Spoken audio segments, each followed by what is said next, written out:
Next is the umbilical cord.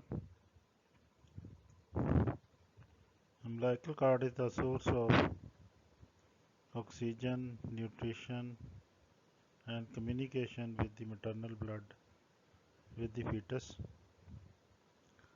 It is a pathway for carrying the oxygen, nutrition from mother to the fetus and take the waste product of the fetus back to the placenta.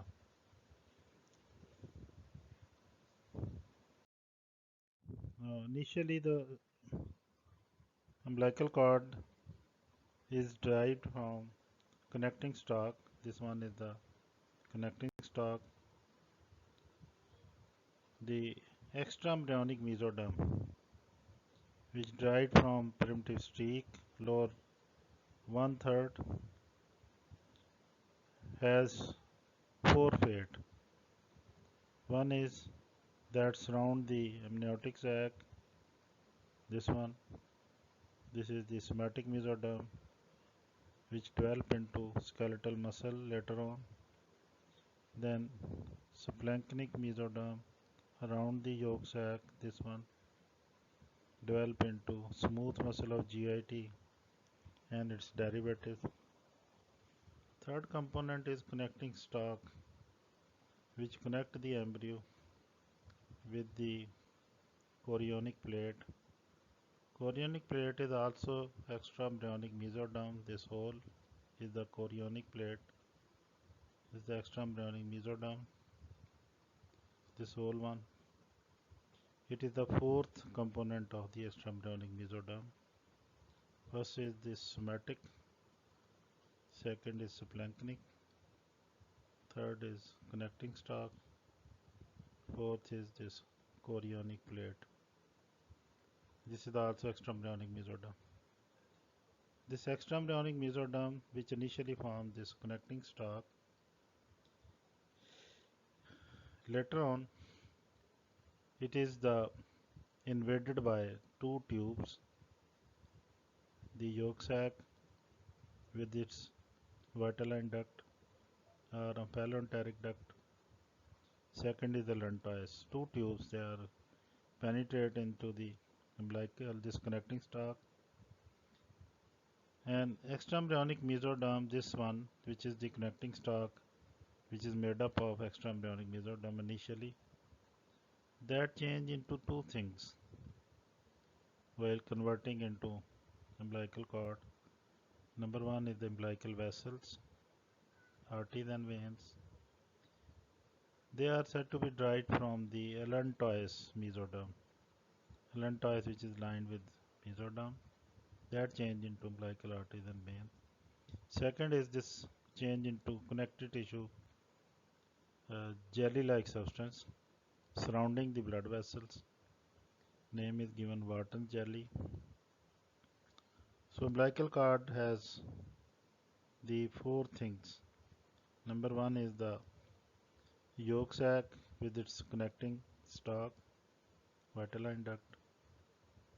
Second is the lentois and lentic blood vessels. Vitelline duct has vitelline vessels also. Lentois also has its blood vessels, which become the umbilical vessels later. Then is the itself connecting stalk change into the Wharton jelly, a connective tissue Wharton jelly surrounding the blood vessels. This blood vessels of the umbilical cord connect with the villus vessels.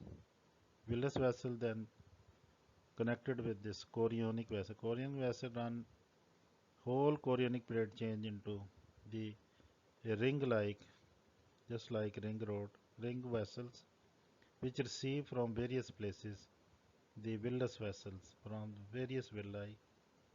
They receive the vessels, blood, venous blood, carrying the oxygen. So villus vessels drain into the chorionic vessel, chorionic then umbilical veins, and umbilical vein then carry to the fetus. So this is the role of the umbilical cord, that it connects the fetal circulation with the villus vessels. And villus vessel they are communicated through placental barrier, cytotrophoblast, syncytiotropoblast, and blood vessel wall and its connective tissue from maternal blood which is in the intervillus space. An exchange over here occur. This communication then continue with chorionic vessels. Chorionic vessels receive from various villi and finally pass on with the connecting stalk to the fetus. So here is shown that the components of the umbilical cord, the amniotic sac which expand, this one is the amnion which surround the whole of the embryo, but stuck over here along the wall of the connecting stalk. This is the outermost covering or lining of the umbilical cord is the amnion, amniotic layer, this one.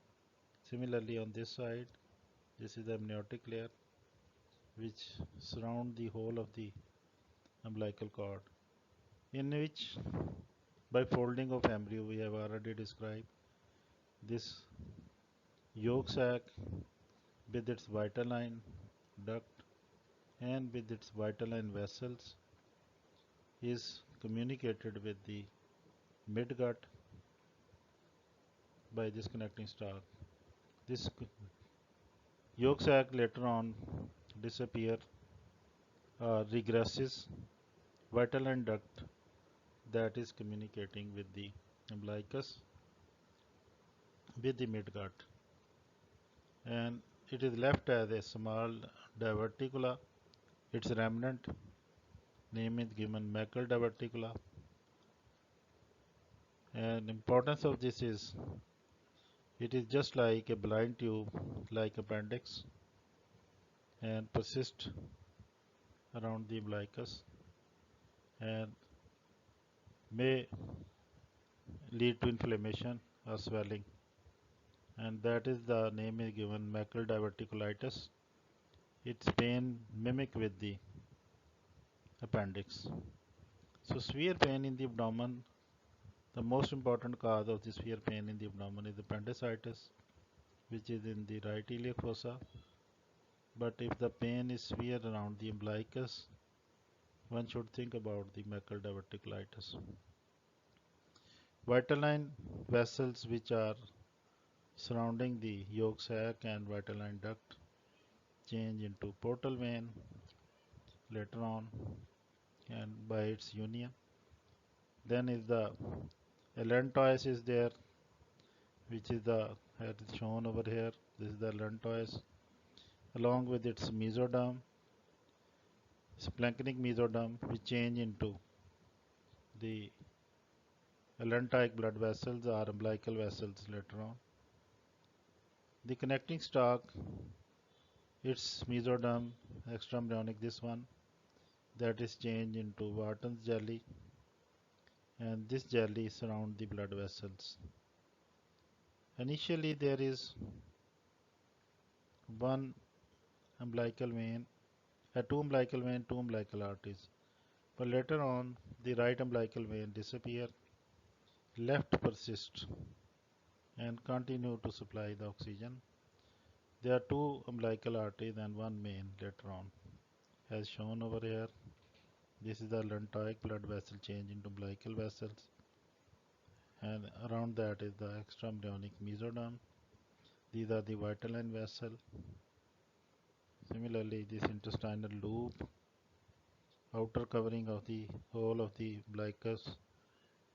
umbilical cord is amnion. There are these are the vessels, umbilical vessels, which are there, and is surrounded by this extraembryonic mesoderm, this one, which is later on changed into Wharton's jelly.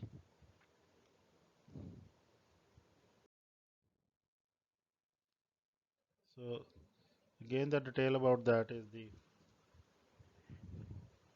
extraembryonic mesoderm connecting the chorionic plate with circulatory system of the embryo, that is connecting stalk, start changing into umbilical arteries and veins. Component of umbilical cord as discussed in the picture, that is the outermost covering is amniotic covering. Yolk stalk are the vital line duct connected to the yolk sac along with vital and vessels. Umbilical vessel, two arteries, two veins initially, then two arteries and one vein at the end of the gestational period because the right umbilical vein disappear. Intestinal loop in the initial stages.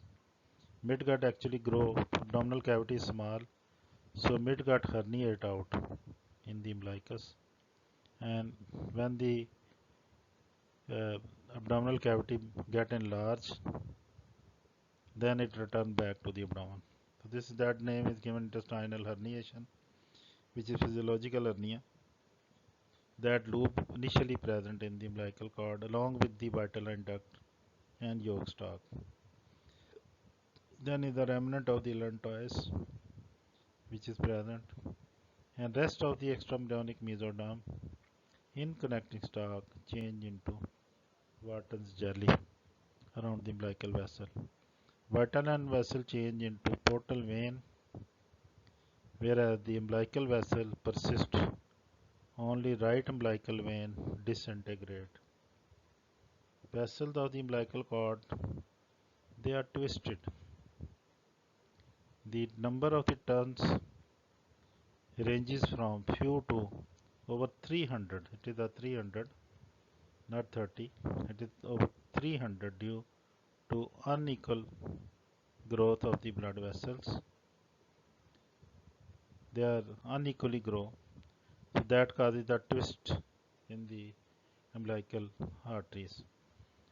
By pulsation, but the benefit of this twisting, by their pulsation and contraction of these twisted or helical vessels, assist the veins or umbilical veins or venous return to fetus in umbilical vein.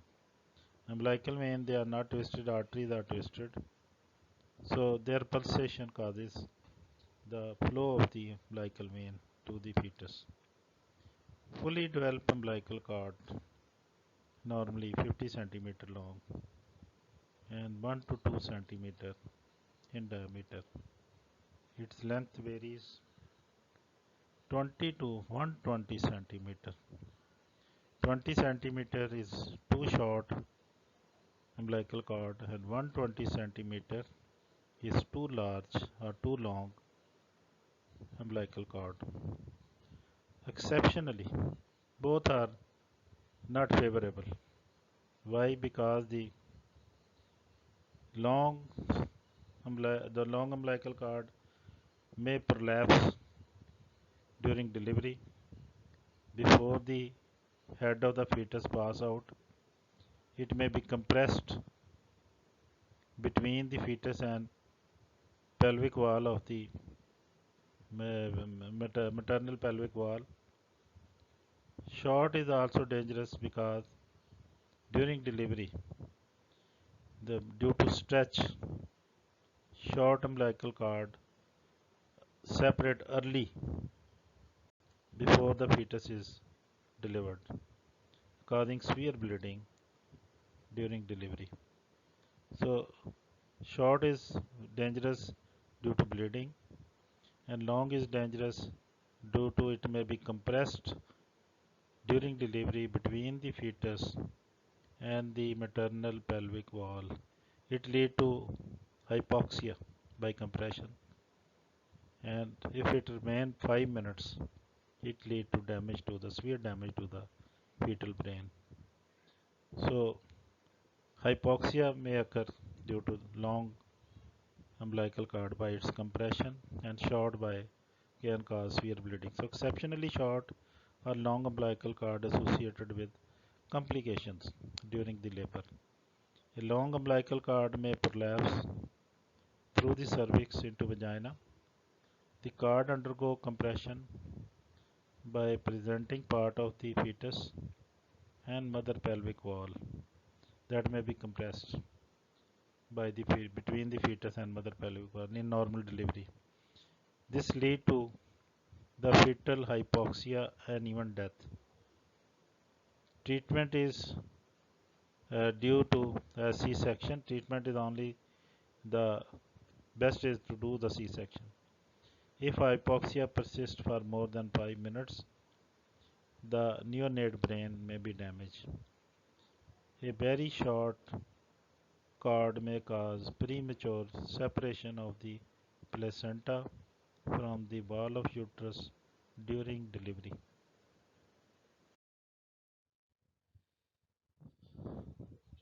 Twisting of the blood vessels from the loops producing the false and true knots.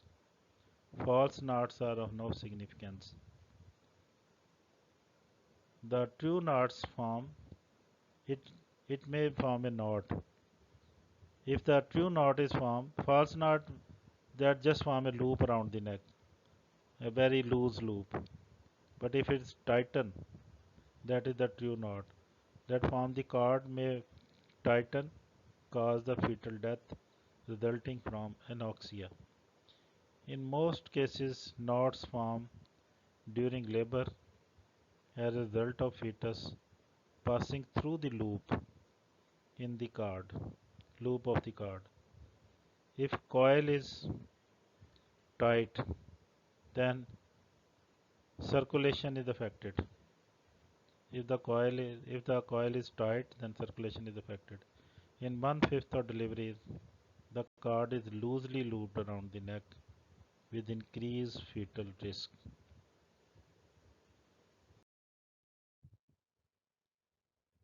These are the some placental abnormalities which are favorably asked with regarding to the. There are various aspects of the placenta, circulation of placenta. Number one, the fetal part of placenta only can be asked. Maternal part of placenta can be asked. Or the placental abnormalities can be asked. Function of the placenta can be asked. So there are various aspects. Not whole full question is not asked, but the part of any component of the placenta may be asked in SEQ. The placental abnormalities, if asked, that is the placenta accreta. Number one. What is placenta accreta? It is abnormal adherence of the chorionic villi to the myometrium, muscle of the uterus myometrium. Normally, the villi penetrate into decidua abdalis up to two-third of its breadth, and it is limited by the cytotrophoblastic shell. Further penetration by syncytial trophoblast into decidua is limited by the cytotrophoblastic shell, which shell is formed and does not permit or limit the syncytium to further invade in the decidua abdalis. That does not allow. So if this shell is not formed, and syncytium will go on penetrating through whole breadth of the decidua, and then next is target is the muscle of the uterus myometrium and attach there villi. So it is abnormal adherence of the chorion villi too. So it produces difficulty in delivery. The placenta usually delivers half an hour after the delivery of the fetus, but if one is trying to detach the placenta by putting sustained pressure on the cord or pull on the cord, it is not separated out. So it is the abnormal adherence to the myometrium and produce the difficulty. Even during C-section, even it does not separate from the muscle. The placenta percreta. So when chorionic villi penetrate the full thickness of the muscle, In placenta creta, what we said that it just attached to the muscle, and in placenta percreta, villi pass through the whole of the muscle to on through the perimetrium. Outer covering of the uterus name is given perimetrium, and it may pass through the outer covering of the uterus also, which is the peritoneal covering or the perimetrium. So it traverses through the whole muscle. Well, accreta only attached to the muscle, not penetrate through the muscle. This is further very strong adherence of the placenta, and one has to remove the uterus. Hysterectomy may be done in such cases to remove the placenta. That may cause problem. Otherwise, bleeding will continue through it. So, third trimester bleeding is common, presenting sign of these placental abnormalities in third trimester. In 7 months or 8 months, bleeding is commonly present. In such cases, pregnancy and labor are normal. After birth, placenta fail to separate from the uterine ball and attempt to remove it may cause hemorrhage that is difficult to control. So the only way to avoid is do the hysterectomy also along with the placenta. Placenta previa. When the blastocyst implant close to or overlying internal os of the uterus, bleeding may occur from this placental abnormalities.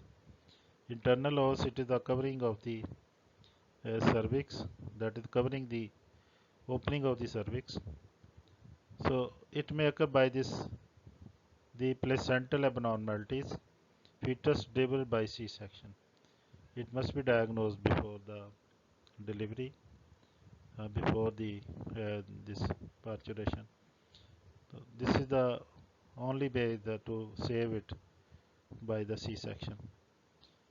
There is a very severe condition in which the name is given the gestational choriocarcinoma, abnormal proliferation of trophoblasts that may abnormally proliferate.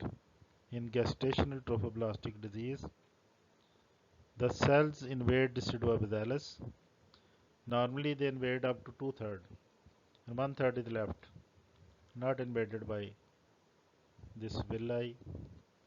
But if it invades through the whole of the deciduoabithalis, and not only the whole deciduoabithalis, but penetrate its blood vessels and lymphatics, and may metastasize to the maternal lungs that spread out bone marrow, liver, other organs.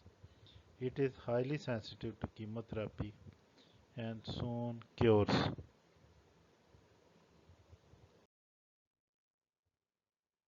Normal attachment of umbilical cord is usually near the center of the fetal surface of the placenta.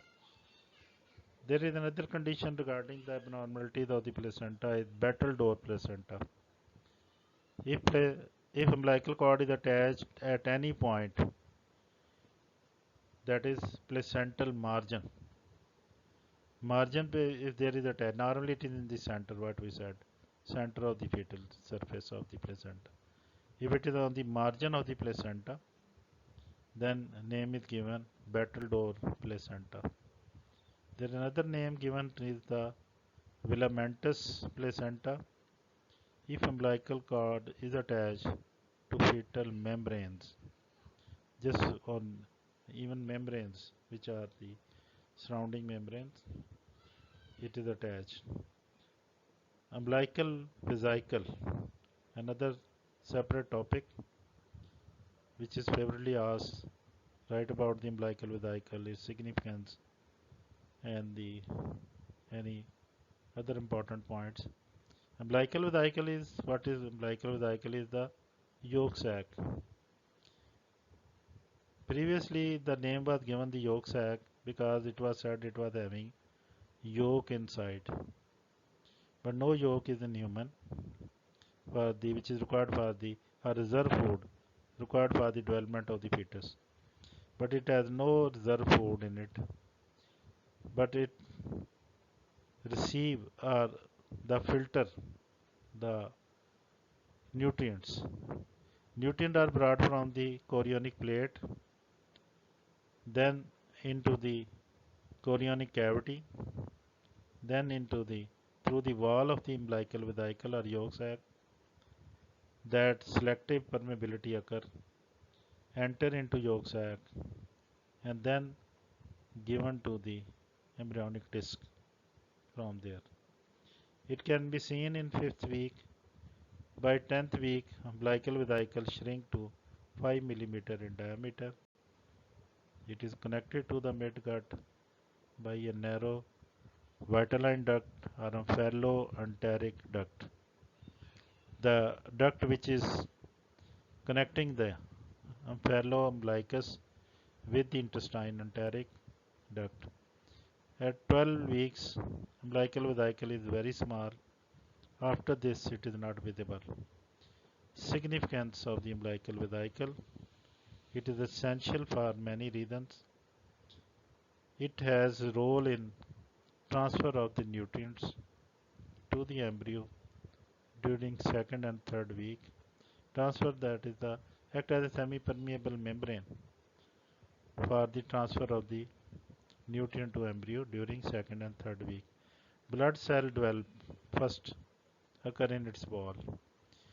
The umbilical vesicle is surrounded by a splanchnophoric mesoderm, which is a part of the extraembryonic mesoderm, in which the first the it acts as a hemopoietic organ. The blood cell develop in its wall extraembryonic covering. Up to 6 weeks, it acts as a hemopoietic organ. Then this function is taken up by the liver, then later on by the spleen, and finally by the bone marrow. So 4 steps of the hemopiesis. First in the wall of the primary yolk sac or secondary yolk sac. Second is the this liver, and the third is the spleen, and fourth is the bone marrow. The endoderm of the umbilical vesicle develop into its various components. Endoderm in folding of embryo, I told you that in folding of embryo, endoderm change into GIT, respiratory system, and epithelial lining. Next function is the are related to the umbilical vesicle is primordial germ cell.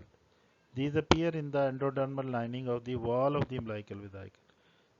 In the wall of the umbilical vesicle, which is lined with extraembryonic mesoderm or splanchnic mesoderm,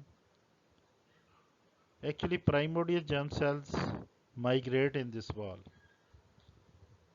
Although it is said that they appear in the endodermal lining of the wall of the umbilical vesicle, but basically they are derived from the perimeter streak. From the perimeter streak, they migrate to the wall of the primary yolk sac. Near the primary yolk sac, the gonad develops, testes and ovaries. When that start developing, they migrate primordial germ cell from the wall of the umbilical vesicle to these gonads. If it is male, then the oogonia. If female, if male, it is the spermatogonia, and in female, oogonia. Or if ovary is developing, then oogonia migrate from the wall of the this umbilical vesicle. So actually, the wall of the umbilical vesicle is not the primary site of the production of the primordial germ cell. It is they settle over here.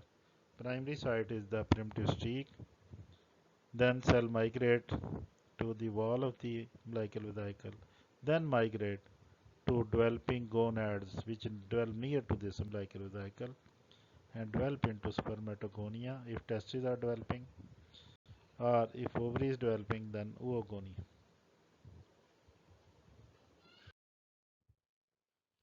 Fate of the umbilical vesicle at 10th week. it becomes much smaller.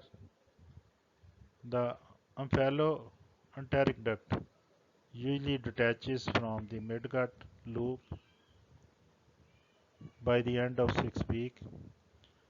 Proximal omphaloenteric duct persists as the diverticula or macle diverticulum that may persist. Umbilical vesicle. Allantois. Allantois basically the diverticula from the yolk sac into the connecting stalk. In third week, it appears as a sausage-like diverticula from the caudal wall of the umbilical vesicle that extend into connecting stalk. During second month, extraembryonic part extraembryonic part of the allantois degenerates.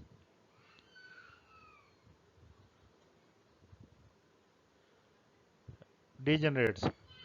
Allantois is not functional in human embryo.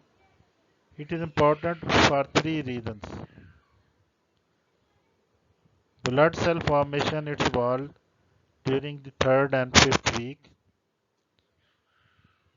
What is said that blood cells are hemopoietic organ, it also act in third and fourth week. Blood vessel persist as umbilical vein and arteries.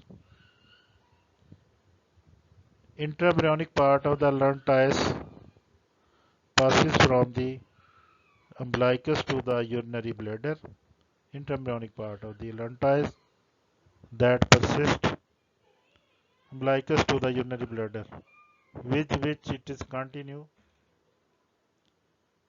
As the bladder enlarges, allantois involutes